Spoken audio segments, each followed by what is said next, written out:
Do you know what the differences are between someone calling themselves a broker and an investment advisor?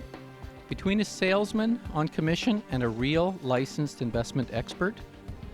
Did you know that the difference in how they can treat customers is big enough to cut your retirement in half? It is billions upon billions of dollars across the industry. Here is how the industry plays a bait and switch game on nearly every retail investment customer out there. Yes, this is your money that I'm talking about. Do you know that your licensed broker is probably calling himself an investment advisor to lure you into a sense of trust, and not because he's an actual investment advisor registered with the Securities Commission? Here is how the industry plays a bait and switch game on nearly every retail customer. Yes, this is about your retirement. So let's get started. First, here's the payoff for the investment industry to fool, mislead, or defraud you. We know that by adding just 2% to your investment costs or fees will cause your future retirement to be cut in half when compounded over a 35-year period. And the other half will be in the pockets of your broker and his company. So then you say, but my advisor is here to protect me from financial harm. And here's where I have to stop that comment and say, I'm so glad you brought up that advisor protecting you idea, because that's the foundation for the bait and switch. The first act is called the pledge. The magician shows you something ordinary, but of course, it probably isn't. What if it turns out that the person you are most likely to turn to for professional advice is not even a licensed professional? The second act is called the turn. Furthermore, what if that person you turn to for advice has massive incentives to harm your interests to earn themselves more money? He's obsessed with discovering your method. The magician makes this ordinary something. What if that person no longer even has rules that say the advice they give you must be in your best interest? Do something extraordinary. Unfortunately, if some or all of that were true, then it would resemble some rather fraudulent game being played upon you. Now you're looking for the secret. I really hope you keep watching if you're saving and investing to retire someday. But you won't find it. That's why there's a third act called the prestige. What I'm going to share with you in this video is an illustration of why the person calling themselves your advisor, A, does not have to be a real advisor, and B, does not have a duty to protect you, or as the doctors say, to do no harm, and C, is in fact most likely nothing more complicated than a commission salesperson, and is the most likely person to add 2%, 4%, and as high as almost 6% to your investment fees at times. This information is very important because if you remain in the dark, you'll very likely retire with far less than half as much money as you should have, or you may be forced to work another 10, 20, or 30 years to make up for it, especially if you get the help of an investment salesperson who is posing as an advisor. I know what you really are! Let's move past all the jargon and get right to the point. If you were to look at all the possible names, titles, and designations behind the financial people, you would find hundreds of designations. And the point I'd like to help the public learn is that there are really only 3 types of actors in the investment theater. So let's simplify this alphabet soup of confusion, shall we? Actor number 1 is you, a fellow with a few $1,000s to invest or a few million. Actor number 2 is a professional money manager, someone who invests and studies money for a living and helps other people manage and invest their money. These guys are pros and they are actually registered as advisors. Here's one of the top advisors in the world and one whose every word I read and follow. This man is not an investment salesman. Actor number 3 is any broker, salesperson, or middleman, usually on a commission, sometimes on a fee based upon your assets. But usually they're only paid if they can put a deal together, put on a trade, or capture your assets. These are the folks that your father might have warned you to be careful around. I know because I worked 20 years with this group. Some of them might even be professional, but the true problem arises when nearly each and every salesperson pretends to you that he is the professional money manager person. If this happens, then we are starting to get into misrepresentation. And I remember what my father also used to say to me, any man who will lie to you will also steal from you. In truth, the sales guy or the broker is under extreme pressure by his firm to achieve or leave, to sell or get out of the business, to smile and dial on the telephone. You get the point. In defense of most of these folks, can you believe I worked for 20 years without ever seeing what my license said? Heck, without ever seeing or touching a license. Walk into any investment advisor's office today and see what license is on the wall, and you'll see what I mean. You'll probably find nothing but diplomas for correspondence courses.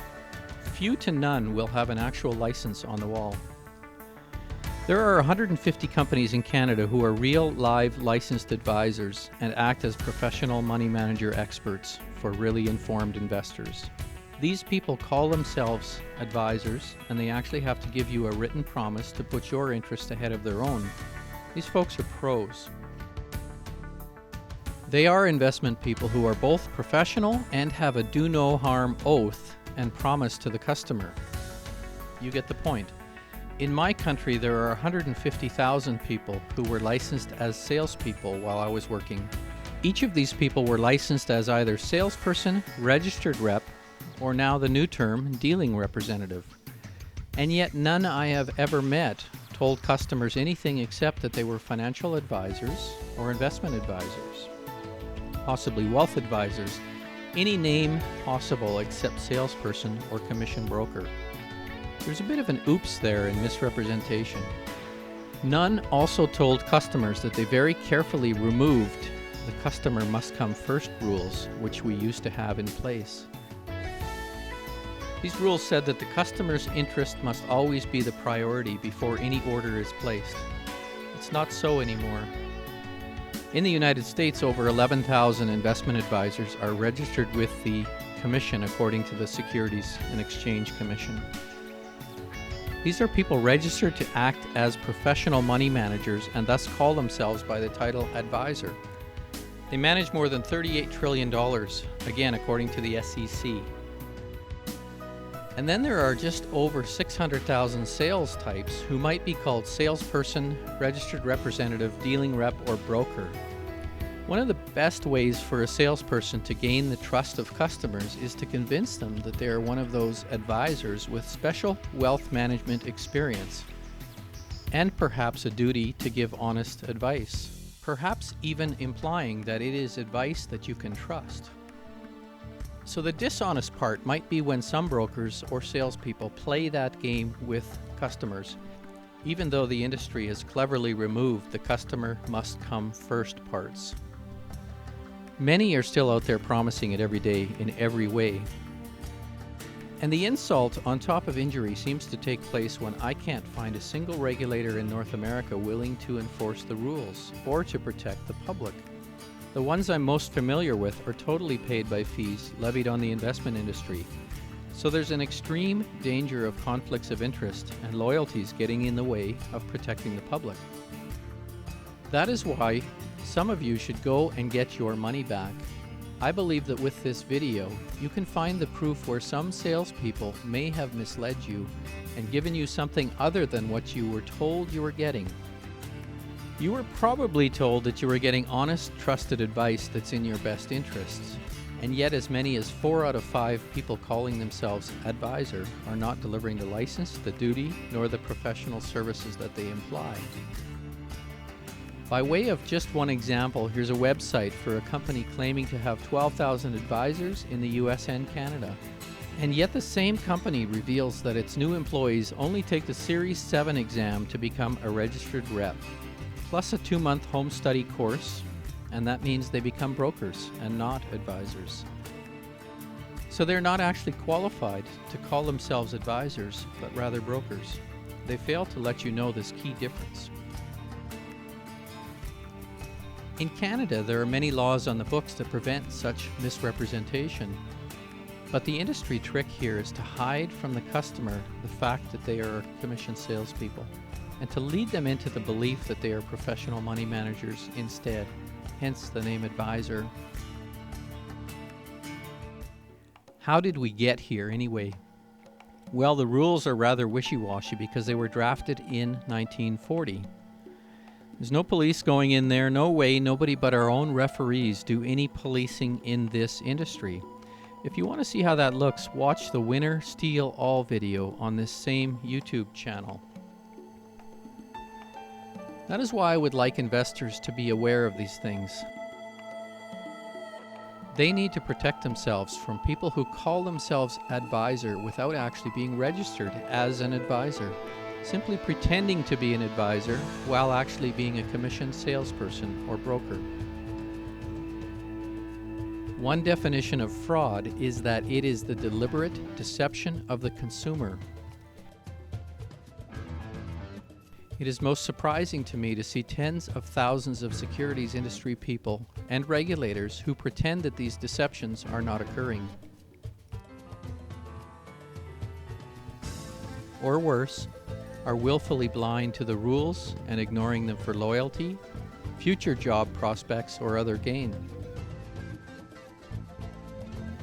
Which reminds me, about that trusted part, just for the doubters.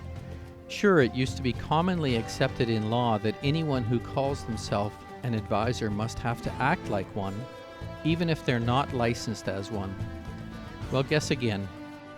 New rules in a self-regulating industry now say that the advice or product sold by a salesperson who calls himself an advisor does not have to be in the customer's best interests. And the only standards that a broker salesperson now must meet is the standard of suitability. Let me show you how the watered-down suitability standard puts billions into the pockets of brokers. I'll use an example to try and make my point. Please follow the logic. Here's a vacuum cleaner guy who books an appointment to talk about home air purification because he does not want you to know he's a door-to-door vacuum salesperson. And his suitability obligation is met by selling you a vacuum for about $3,000 that you could buy anywhere for $300. It's suitable, yes, because it is a vacuum. It's in the best interests of no one except the salesperson. Imagine doing that same trick in the investment industry, which makes billions of dollars by selling investments which are not in the client's best interest.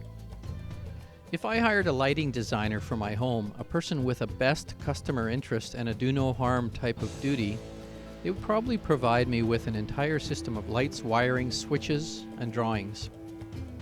Yet if you were to ask a person with a suitability standard as their only requirement, you could end up with candles. Now, of course, this example is extreme, and most lighting consumers can tell the difference. But apply that same suitability test to the investment industry, and this loose requirement allows vulnerable customers to be sold nearly anything. The kind of cheating and shortchanging of investment customers becomes widely practiced. How can possibly any regulated bank have something on its books that's totally unregulated that, for all intents and purposes, is the same thing the bank does? That's for your lawyers to answer, and my hope is that you will be answering those questions in court someday. But basically, you come to us today on your bicycles after buying Girl Scout cookies and helping out Mother Teresa, telling us we're sorry, we didn't mean it, we won't do it again, trust us. Well, I have some people in my constituency that actually robbed some of your banks, and they say the same thing. They're sorry, they didn't mean it, they won't do it again, just let them out. Do you understand that this is a little difficult for most of my constituents to take? But these professionals, advisors, do have a duty to place your interests first. So if you can afford it, deal with a professional money manager who will give you this in writing. If If they call themselves a professional and will not give it to you in writing, then run away. It's a very simple test, really. Or look up their license at Broker Check or at any securities commission. See if the person calling himself your advisor, wealth manager, or financial consultant is really just one of the guys with a phony title to misrepresent. If his license says broker and his business card or website promises advice, then go and get your money back. Get a lawyer if you have to, but get your money back. Oh, and for the people who ask, so what is the solution?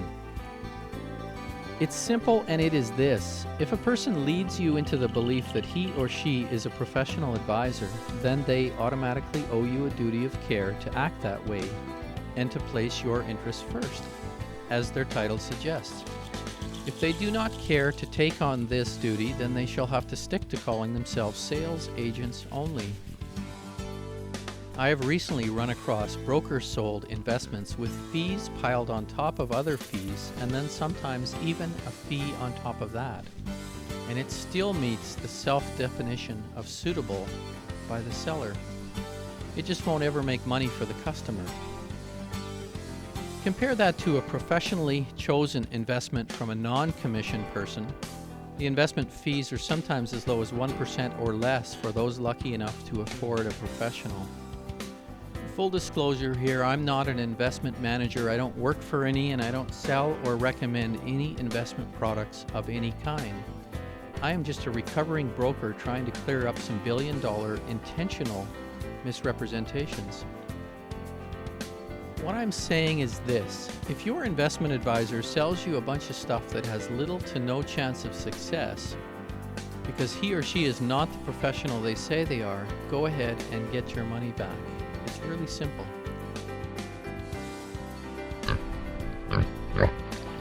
They say if you want clean water, you first have to get the hogs out of the creek. Well, if you want honest, objective investment information, you might want to clean the commission sales hogs out of where you get your advice from. I'm just saying. Get on my websites, investoradvocates.ca, and learn more. Show this video to your lawyer and tell him to brush up on some of the links and title names used to confuse investors. See a few of my YouTube videos specific to investment selling misconduct and malpractice. Visit some other sites that you'll find linked here and learn about investment misrepresentation. Learn the difference between an advisor and a salesperson. There is a ton of info on the web from reformed or honest talking investment experts. Good luck to you. Join me on a Facebook group called Alberta Fraud if you wish to chat, and we can both learn some more. And feel free to comment on anything in here that you think needs correcting, and we'll make sure that there is open discussion on it. Thank you.